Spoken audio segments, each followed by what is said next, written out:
Hey, it's Adele from Let's Get Inkie, and we're jumping into a double journal with me spread today. And my aim is to use up some of these freaking stickers that are they're hanging around. So I've got a bunch of older sticker sheets, most of them are anyway. That is one of my favourites of all time.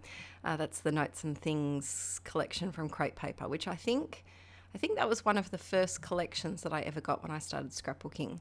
I've also got a whole lot of just half-used sticker sheets that I'm keen to make a dent with and use them, because something that really frustrates me in my craft room is when you have a sticker sheet that only has, a third of the stickers left, and it starts to get a bit flopsy, and then the stickers start to peel off, and it drives me nuts. So my goal, I think probably for the past 2 years, I would say, has really been to make a dent in some of my stash. And I'm proud to say that I have used up a lot of stickers. I may have also purchased some replacement stickers, but I've made a dent with a lot of the older stash, which has been nice. And if you're like me and you have, perhaps some stickers that you've used, the ones on the sheet that you really, really love, and now you're just left with the ones that are like, yeah, you're just kind of a bit meh towards them. Like, you like them, but they're not, what you gravitate towards. Pair them with something new. That's how I bribe myself often to use them. So these washi tapes were new to my stash, and I love them. I am a sucker for a floral washi tape.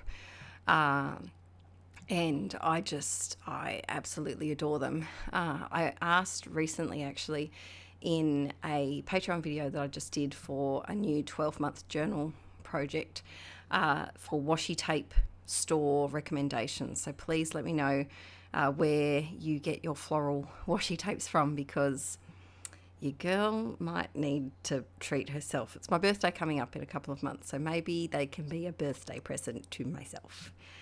Do you guys do that? Do you try to justify stationery/crafty buys by putting your birthday on them? I definitely do.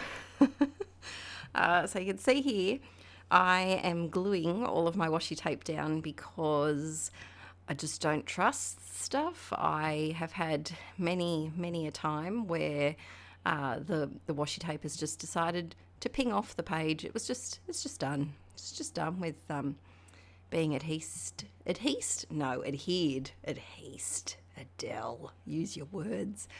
I think adhesed should be the word, because you have adhesive, and so I think you should adhese something to the page. I know it's not, but add it to the Adele dictionary of miscellaneous craft terms that aren't really craft terms. But I just don't trust their adhesive qualities.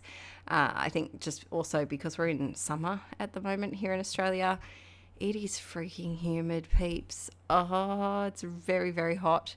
And my craft room especially gets extra hot because it's right at the back of the house with no cooling, and the studio lights really heat things up like a toasty oven. It's beautiful in winter, but in summer, ooh, she gets a bit warm.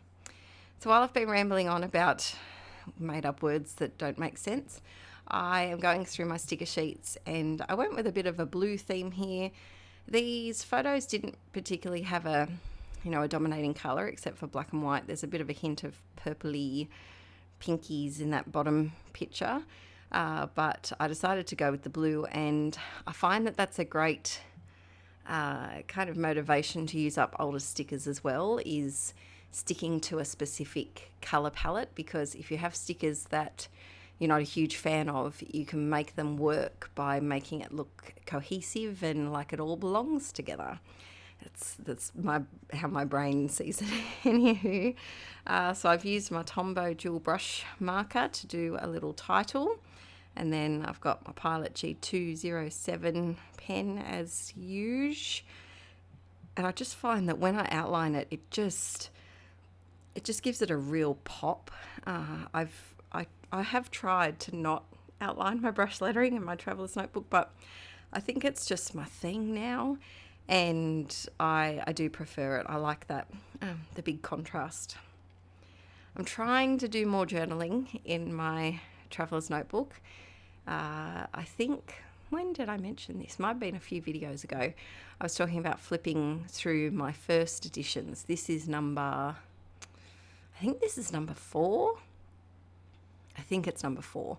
But in my first traveler's notebook, I was very heavily journaly and magazine pictures as well. I didn't really put photos in there until towards the end of the journal. And so I really want to get back into doing more writing because I really love the way that looks. If you are a new inklet, welcome. How are you going? Hope you're having a great start to your January. Oh my gosh, the wasp is back. If you're following with my voiceovers, I have this wasp that it's so keen to make a house on my front deck, which, it's a really big bulbous one. I just don't like the bulbous nature of wasps and the way that they dart around and you can't predict where they're going to go. And also the whole stinging factor. It's a European wasp, so they attack.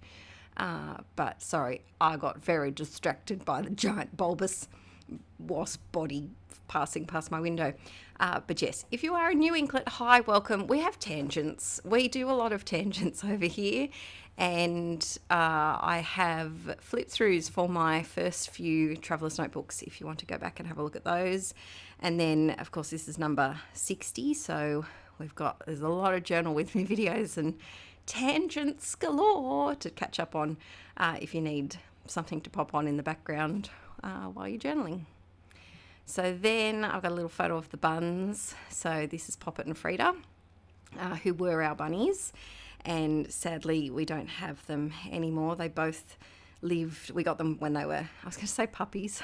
What's a baby bunny called? Did you know a baby echidna is called a puggle?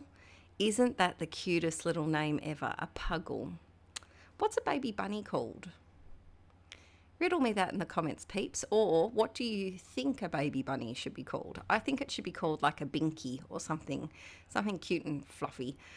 Maybe a floffle. Oh, a baby bunny could be a floffle. Anyway, back on track. We got the floffles when they were just, several weeks old, and they lived until the ripe old age. They both made it to 8. So they've been in our family for a very long time. But sadly, we lost both of them over the past 18 months. I did just actually do a video recently over on my main channel, Inkie Quill, on scrapbooking loss and working through that grief process. So if you're interested in that, I'll put the link in the description below. But I wanted to pop in a photo of the girls because I'm a little bit behind with documenting my traveler's notebook because Violet here is just a tiny squishy little newborn, and so at that point both of the buns were still here and still kicking around, and so I wanted to include them. Plus I feel the period of time that I'm documenting at the moment is probably Violet's first month, I would say, and there's a lot of baby photos from this period, so it's nice to just put in something not baby every once in a while. Now I have a pet peeve with these sticker rolls. Oh, I love the concept, but my gosh, are they annoying to store. They are so annoying to store. They do send me back to my bit of nostalgic childhood memories. We had a newsagents near us, and they had rolls of stickers in the back, and you would go and you'd rip off a little perforated bit. It was kind of like toilet paper. Hey, you rip off a little perforated square. You do the same thing with the stickers, and my grandpa would always give me, 2 50-cent pieces, which were the coolest coin because they were the biggest coin out of all of them. And even though I didn't know that they weren't the coin that was the most value. And so I would go and buy, I think they were 25, they must have been 25 cents each because I'd get 4 of them. And I'd go and pick out my 4 little sticker sheets and have them on the roll. And it was so much fun, but I just don't want to store these sticker rolls. I really don't. How do you store them? If you have them there, they're crepe paper ones. I just chuck them on my desk and try and use them up as quickly as possible. If I'm honest, I don't have a specific storage solution for them yet, and I just kind of look at them and curse them as I'm scrapping. That's just my my way of organizing them currently. Adding a little bit of journaling here, and I just wanted this page to just be bright and happy and a little bit chaotic. That kind of describes the bunnies, vibe. Their personality was very much bright, happy, and a little bit chaotic, especially Frida was quite ditzy. But this is the finished page. Jazz hands, we're done. Hope you've enjoyed this process video. I'll be back very soon with an art journaling video next. And I just hope you're having a fantastic start to your year. And yeah, I hope you have a lovely week. Here are the 2 pages. Quite a different vibe for each of them. Different colours. But yeah, please give this video a thumbs up if you liked it. I'll see you soon. Bye.